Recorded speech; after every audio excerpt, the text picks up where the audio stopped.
Le château de Versailles, le temps des rois. Le château de Versailles était autrefois un simple pavillon de chasse avant de devenir la résidence de certains rois de France, comme Louis XIV, Louis XV et Louis XVI.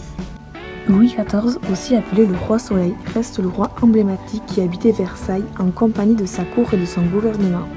Versailles constituait ainsi la résidence royale par excellence. Louis XIV a entrepris de grands travaux d'aménagement dès 1662, jusqu'en 1682 où il y emménage. Versailles est synonyme de fête, d'art et de politique, et devient donc la référence mondiale de l'époque moderne. C'est une des plus grandes prouesses architecturales de l'époque, contenant près de 3200 pièces, mais aussi d'immenses jardins. Dans son ensemble, Versailles s'étend ainsi sur 800 hectares. D'ailleurs, pour l'anecdote, la cuisine était tellement éloignée des salles à manger du roi qu'il mangeait tous ses plats froids. Si bien qu'au XVIIIe siècle, Louis XV finit par faire construire ses cuisines dans ses appartements privés. C'est sûrement parce que sa boisson préférée était le chocolat chaud et que, comme son nom l'indique, la boisson se consomme chaude. Le roi Louis XV servait cette boisson à ses maîtresses, et il n'était pas rare qu'il prépare cette boisson lui-même.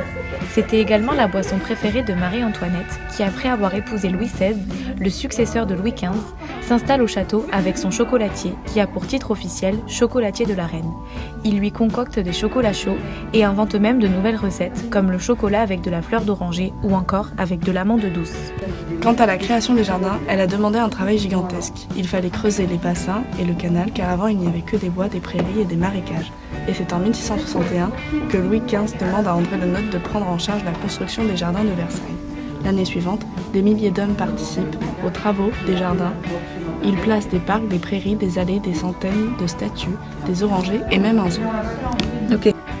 D'ailleurs, pour la petite anecdote, au fil des années, les arbres et les plantes sont venus peupler le jardin.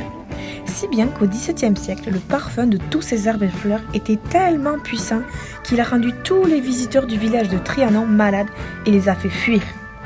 De plus, dans les jardins du château, Marie-Antoinette, épouse de Louis XVI, avait son propre refuge romantique appelé le Petit Trianon. On y retrouve un théâtre, des terres agricoles et un temple de l'amour. À Versailles, on trouve aussi 500 fontaines au décor mythologique grec. Ces fontaines doivent être alimentées en eau, c'est pour cela que la machine de Marly fut inventée. Nous allons donc nous focaliser sur les bassins et les fontaines. Les jardins s'organisent autour d'allées parallèles ou perpendiculaires à l'allée royale. Aux 4 carrefours des allées principales, les bassins aménagés dans les années 1670 sont consacrés aux 4 saisons. Au nord, on retrouve le bassin de Flore ou du printemps et le bassin de Cérès ou de l'été. Au sud, il y a le bassin de Bacchus ou de l'automne et le bassin de Saturne ou de l'hiver.